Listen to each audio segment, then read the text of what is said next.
বিশ্বমঞ্চে বলার মতো পারফর্ম না করতে পারার কারণে আইপিএলের সুযোগ পান না বাংলাদেশি ক্রিকেটাররা।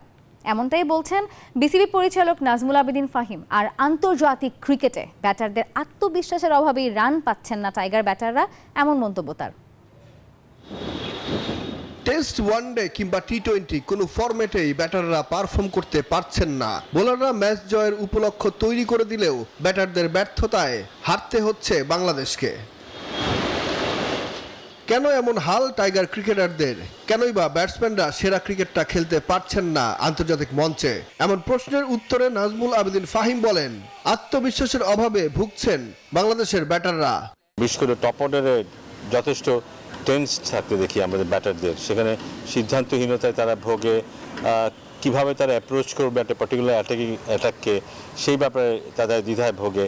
সো আমার মনে হয় এত কনফিউজ থেকে খেলাটা খুব ডিফিকাল্ট। স্বাস্থ্যকর অল টাইম হানিকম, সব সময় অল টাইম হেলদি লাইফ। অন্যদিকে টি-20 ক্রিকেটেও পারফর্মারের অভাবে ধুঁকছে বাংলাদেশ। আইপিএলেও কদর নেই নাহিদ মুস্তাফিজদের। কিন্তু কেন? ফাহিম বলছেন, আন্তর্জাতিক ক্রিকেটে ভালো না করার ফলেই আইপিএলে সুযোগ হচ্ছে না বাংলাদেশিদের। জোর করে কিন্তু আমি এই দেশে বলি, ওই দেশে বলি, এই ফ্র্যাঞ্চাইজি বলি, ওই ফ্র্যাঞ্চাইজি লিগে ঢুকাতে পারবো না, কিন্তু যোগ্যতা থাকলে ঢুকতে পারবে। আমাদের জন্য খুব ভালো এক্সাম্পল হচ্ছে আফগানিস্তান শুধু এই করেই কিন্তু ওদের প্লেয়ারদেরকে গ্র্যাজুয়ালি এই জায়গাটা নিয়ে এসছে, এবং আস্তে আস্তে ওদের কিন্তু খেলোয়াড়ের সংখ্যা বাড়ছে কিন্তু ওই জায়গাটায়। এদিকে ওয়েস্ট ইন্ডিজের সাথে প্রথম টেস্টে হারের পর দ্বিতীয় টেস্টেও ঘুরে দাঁড়ানো কঠিন হবে বাংলাদেশের জন্য, বলছেন বিসিবির এই পরিচালক।